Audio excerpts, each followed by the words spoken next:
CGTN, China Global Television Network.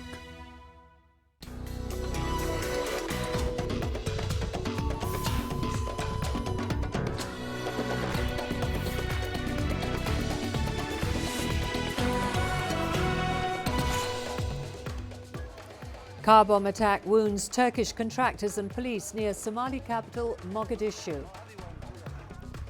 Libya rivals set for talks in Berlin to end 9 months of conflict. And despite a global decline, piracy still rampant across the Gulf of Guinea. Hello and welcome to CGTN. This is Africa Live and I'm Karen Roberts in Nairobi. Also coming up in the programme, Uganda to impose tighter restrictions along border points to tackle counterfeit drugs. And in sports, Tanzanian forward Mbwana Samata is on the verge of joining English Premier League side Aston Villa. Turkey has condemned a terrorist attack in Somalia's capital Mogadishu, which has injured at least 20 civilians, among them Turkish nationals. CGTN's Mikhail Badavid has the details from Istanbul. In their statement, when the terrorist organization Al-Shabaab claimed responsibility, they also added that Turkish nationals had been targeted deliberately. Now, Turkish officials are following the developments very closely. The first statement was made by the Health Minister of Turkey, Fahrettin Koca, who confirmed that several Turkish nationals had been injured together with Somali citizens and that at least 2 of them were in serious condition. They're being treated at the Mogadishu Recep Tayyip Erdogan Hospital. There was also a statement by Turkey's Defense Ministry. They condemned the attack and added that Turkey would stand with Somalia in the fight against terrorism. There was also a statement by Turkey's Foreign Ministry that emphasized that Turkey will continue its efforts to support peace and stability in Somalia. Now, Ankara has close ties with Somalia and have been providing major assistance to the country exceeding $1 billion. Now, Turkish officials have also stated that they are keeping an air ambulance on standby in case of an urgent need for the injured. I'm Mikhail Bardavid for CGTN in Istanbul. Well, for the latest, we are now joined by CGTN's Abdulaziz Bilo in Mogadishu for us. Can you give us more details on that attack? Reports say at least 3 people have been killed. Well, Karen, those 3 people include 2 police officers and 1 civilian who were killed after an Al-Shabaab suicide bomber rammed a vehicle laden with explosives at a place where Turkish contractors and Somalia security personnel were stationed. The exact area where this attack happened is known as Bodbodka. It's on the road between Mogadishu and Afgo, where Turkish contractors are working on a 30-kilometer stretch of road linking the seaside capital Mogadishu and the agricultural town of Afgoy. Now, militant group Al-Shabaab has claimed responsibility for this attack and saying that it targeted the Turkish engineers alongside Somali security forces who are guarding the security, the Turkish engineers there. Now, what we know so far, according to Turkish officials and Somali authorities, is that a total of 15 people were injured. Now, 15 of these, 9 of them are Somali police officers and 6 Turkish nationals, in which 2 are said to be in critical condition and have been admitted at the Turkish-run hospital here in Mogadishu. So majority of those who were injured were security forces. The government of Somalia says it has beefed up security along that area, and this is the second time in less than a month that militant group Al-Shabaab has specifically targeted Turkish engineers operating along the same route. In December, almost 89 people were killed after a truck bomb detonated at a junction where Turkish contractors were working on that road, killing 2 engineers. So, Abdulaziz, why is Al-Shabaab targeting Turkey?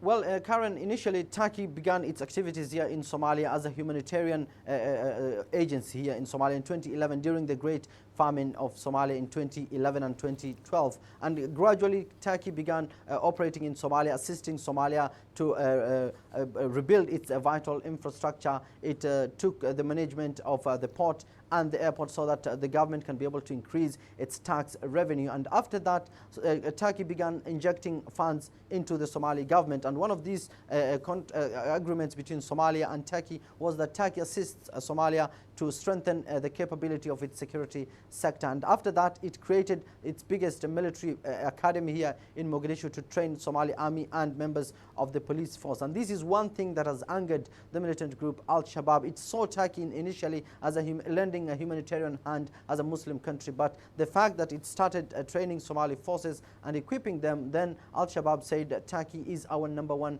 enemy. And we can be able to see that from the attack in December, where Al-Shabaab said that it killed more than 89 Somalis just because it was targeting 2 Turkish engineers in that area of ex-control Afgoye. So Al-Shabaab insists that Turkey is a threat, and the fact that it's a member of NATO and it's assisting the Somali government forces here to strengthen its capability against it remains a potential target. And this area that the Turkish contractors are building also is one very strategic for Somali government, because it connects Mogadishu and Afgoye, a major supply route for government forces, AMISOM, as well as civilians. And it's where Al-Shabaab mostly plants improvised explosive devices along the road. So the fact that this road will be tarmacked itself is also another setback to Al-Shabaab's activities in Mogadishu and its surroundings.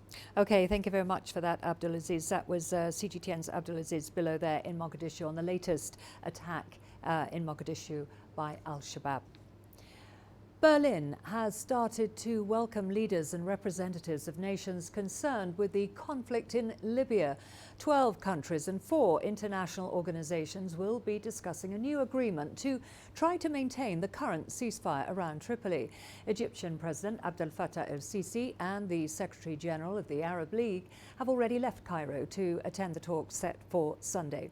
Here's CGTN's Adel El-Mahrouhi with more. The Security Council's permanent 5 states and 7 other countries are about to pursue a new deal in Libya. The UN, EU, AU and the Arab League are joining the talks, which will discuss the possibility of sending peacekeepers, hoping to reach a lasting ceasefire and possibly a new agreed-upon government. Influential players like Qatar, Tunisia, Greece and Morocco are not participating. There is no doubt that the absence of 4 great influential actors in terms of the Libyan crisis is a great issue. It's a headline, in fact. But the thing is, most likely that the outcome that would come out of this deal would be backed by by a long list of international actors who are also influential on Libya. And that would make the case of persuading them with the final outcome much easier. Berlin aims to reach similar outcomes to the 4 previous agreements reached. A joint agreed-upon military, economic and executive committees which should lead political transition.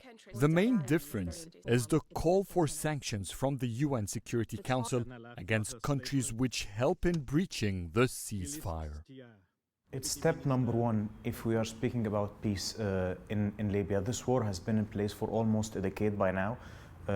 And just to make sure that there is a smooth transition from war into peace, you have to get the approval of all parties to this conflict that they will not be supporting weapons or arms to those fighting on the ground. It's not clear if both rival leaders, Faiz al-Sarraj and Khalifa Haftar, will hold direct talks, but as their allies try to reach an agreement, their approval will be crucial. The conflict in Libya has appeared to be growing beyond control, fueling tension between Egypt and Turkey, which declared sending troops to its allies in Tripoli. Standing at equal distances between the rival parties in Libya, Germany hopes it could diffuse the tension before Libya turns into another Syria. Adel El-Mahrouhi, CGTN, Cairo. Well, Haftar and Sarraj are both due in Germany, along with leaders of Russia, Turkey, Egypt and other Western and Arab powers in the latest bid to stabilize Libya. The country has been in turmoil since the fall of Muammar Gaddafi in 2011. Displaced Libyans in Tripoli are hoping for fruitful talks leading to a truce between the warring parties at the Berlin conference on Sunday. The conflict has forced about 140,000 people to leave their homes. Regarding the ceasefire and the clashes in Tripoli, our hope is very, very big that all firing stops and that the initiatives from sister states and foreign countries will definitely have tangible and concrete results. We hope, and God willing, at the conference on Sunday, that God will unite their word and they will reach an agreement so that I can return to my home. Our demands are legitimate. We do not want any of Islamic State or criminals in our country, and this is our right. Therefore, if they follow this logic, then I believe it will be successful and fair. Time for a break now. Don't go away, lots more to come.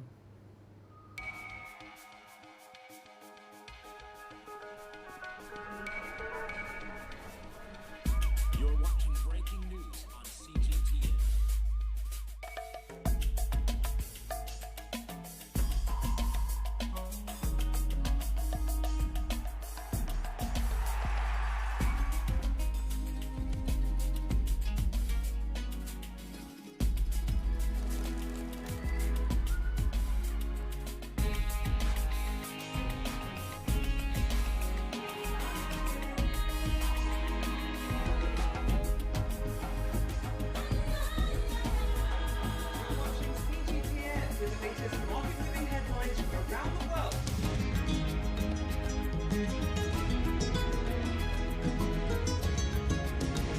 Welcome to the world today on CGTN.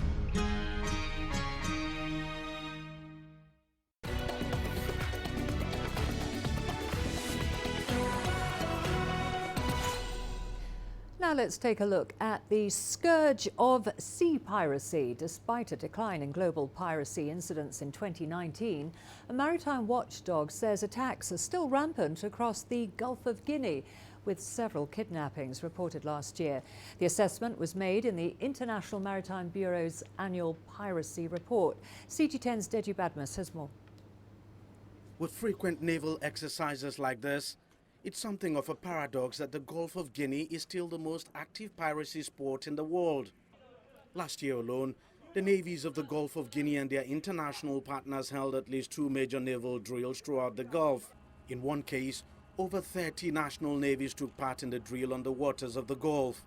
The drills were also a show of force to deter sea pirates. Nigerians out there, we want them to know that Navy is working.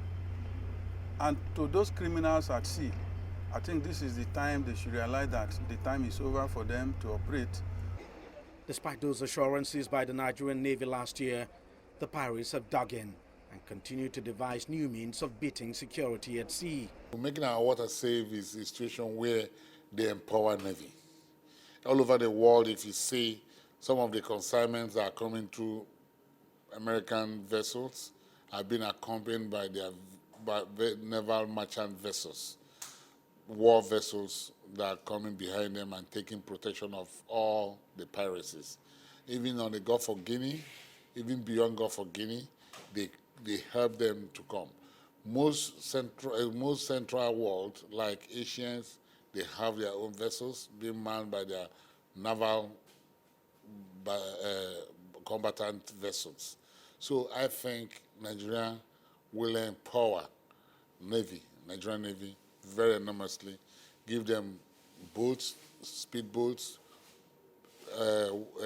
warfare boats, and giving them a total security apparatus to cobweb all the problems they're having at the Gulf of Guinea and beyond. Maritime watchdog, the International Maritime Bureau, says the number of sailors kidnapped in the Gulf of Guinea last year shot up by 50%, with 121 crew abducted at sea, mainly for ransom. This accounts for over 90% of global kidnappings reported at sea.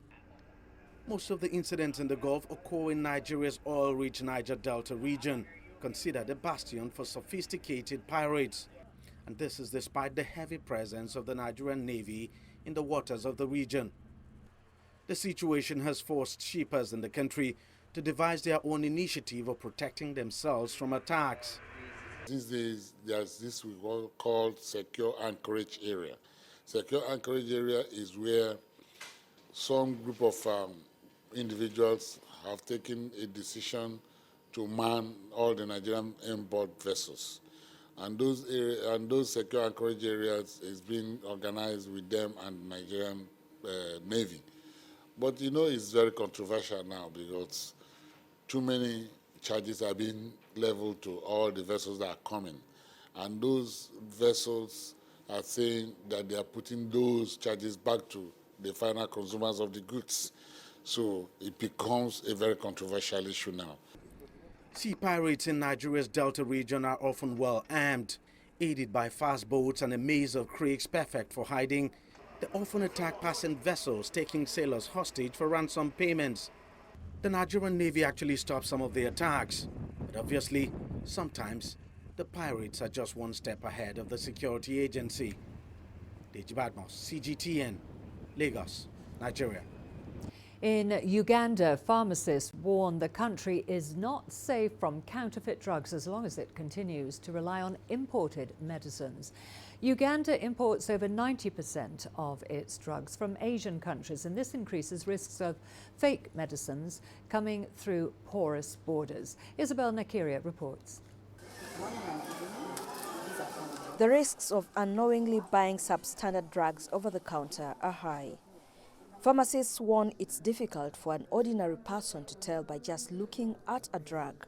I took the kid to a hospital, and being given medicine, the kid had to take medicine for a week. After a week, no change. Going back, they say maybe it was another weaker country. You keep buying, but realizing they're really fake, I guess.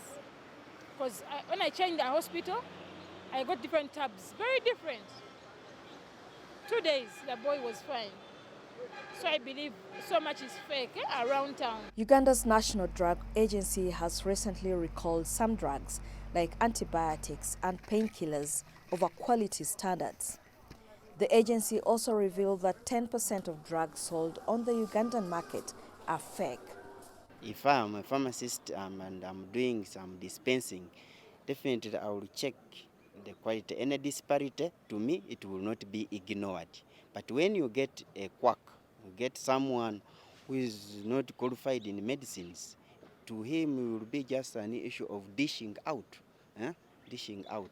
So they need to have qualified persons within drug outlets, health centers. You look at a country like Uganda, the pharmacist is at the least you can get a pharmacist at a regional referral hospital. Uganda is considering using the blockchain technology that ensures drugs are traced back to its manufacturer for maintenance of quality standards. And a campaign to remove all fake medicines from the drug shops across the country has started. Pharmacists warn that the prolonged use of fake medicines could cause severe health complications like liver and kidney damage, which could sometimes be fatal. They advise that the country should set up its own manufacturing plants to avoid substandard drugs coming into the country. The National Drug Authority has also promised tighter restrictions along border points.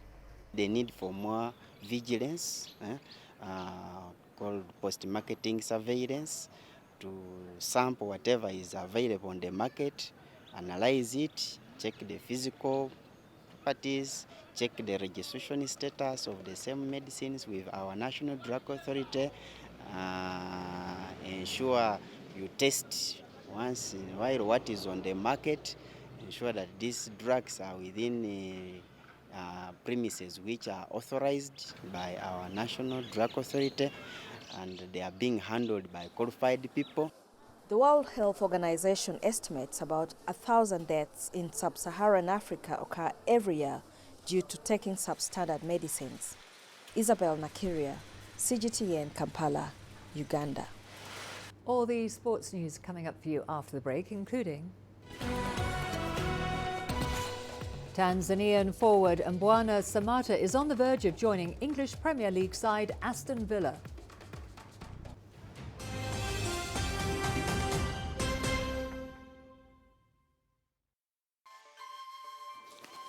You don't find the stories of North Africa by sitting on the sidelines. You've got to get out, go there, and you'll find them. In the bazaars of Casablanca, among the crowds in Cairo, who come to visit Cairo, the ancient capital of Egypt. Along the waters of the Nile, along the sands of the Sahara. No one else will take you where we can in North Africa. No one else will show you what it's all about. CGTN, see the difference.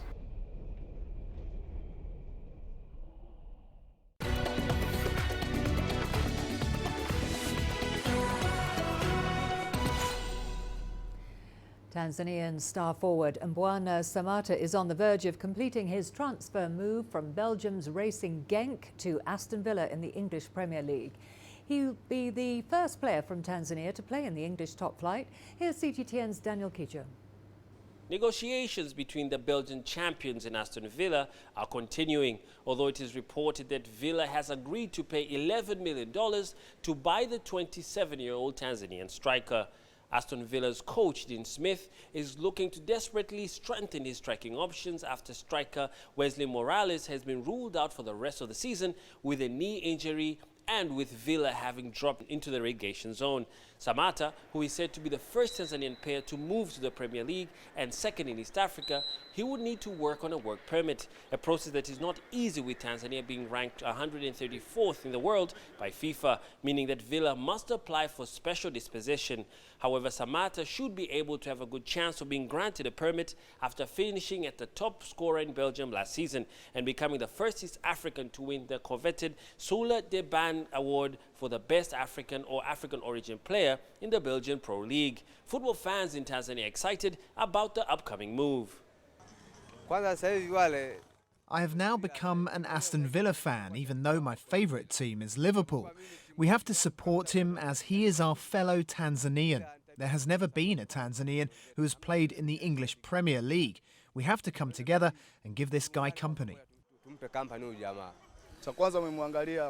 They looked at his excellent performance. He's also wise and humble. Football requires wisdom too. I really like Samatta. He's represented us well, all the way to the top. Look at what he did when he was at Genk. We are sure he will do even better. Aston Villa will improve its standing because he is a person who really gives it his all. He is hungry for goals. We have all seen that. Samatta has scored 10 goals this season for Genk in the Belgian league, and fans are excited to see him in an Aston Villa jersey. But for now, fans have to wait as negotiations between the two clubs are currently still ongoing. Daniel Kijo, CGTN, Dar es Salaam. To the English Premiership, where Tottenham Hotspur remain adrift of